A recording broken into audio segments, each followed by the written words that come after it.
Hey guys, Drifter here. In today's episode of Modern Warfare 3 In Depth, we're going over the MG36 light machine gun. Without any further explanation, let's jump right into this bad girl. The first thing to mention about this weapon is not its damage, but rather the unusual property of the grip. When you put a grip on the MG36, you reduce your rate of fire by 25%. Let me say that again. By putting a grip on this light machine gun, you're reducing your rate of fire by 25%.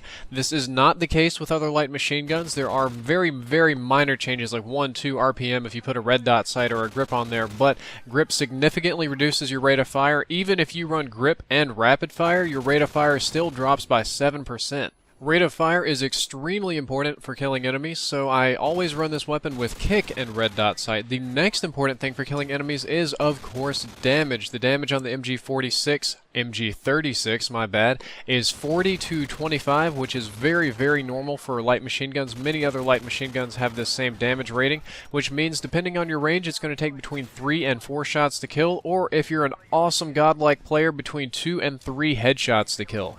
The MG36 fires at a rate of 769 rounds per minute, which is very, very average for light machine guns, giving it the most average time to kill. Of the 5 light machine guns in this game, the MG36 is right in the middle of the pack for time to kill.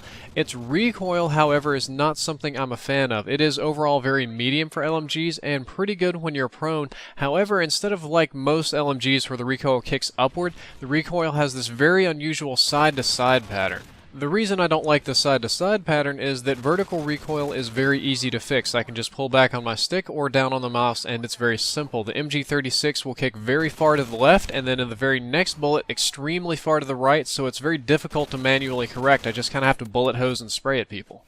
This weapon boasts a very sizable range with the damage drop starting at 23 meters and ending at 40 meters. However, when you compare these statistics, they're almost all exactly the same to the G36C. It has the exact same damage, the exact same rate of fire, the exact same range, and all the other important statistics, except it has a more difficult recoil pattern than the G36's direct upward kick, much slower run speed and much slower reloads, so I don't know why you wouldn't just use the G36. Speaking of reload times, the MG36 reloads in approximately 4 seconds, just kind of depending on if you have bullets in the chamber or not. This is very fast for light machine guns, however it is extremely slow compared to any other normal gun in Modern Warfare 3. I've mentioned it in other episodes before, and I guess I'll continue to mention it, that your run speed with light machine guns is 80%, which is extremely slow and makes them very poor choices for aggressive rushing classes. Be prepared to camp or hold a line of sight if you're using the MG36 or any other light machine gun. My most honest recommendation for the MG36 is that you just don't use this weapon. It's inferior to the G36, except only for the magazine size, and you run very, very slow with it. The recoil is odd and difficult to deal with. If you do insist on using the MG36 because it is one of your favorite guns, or you have a good feel with it, or you just think I'm an idiot, you should probably check out red dot sight and kick.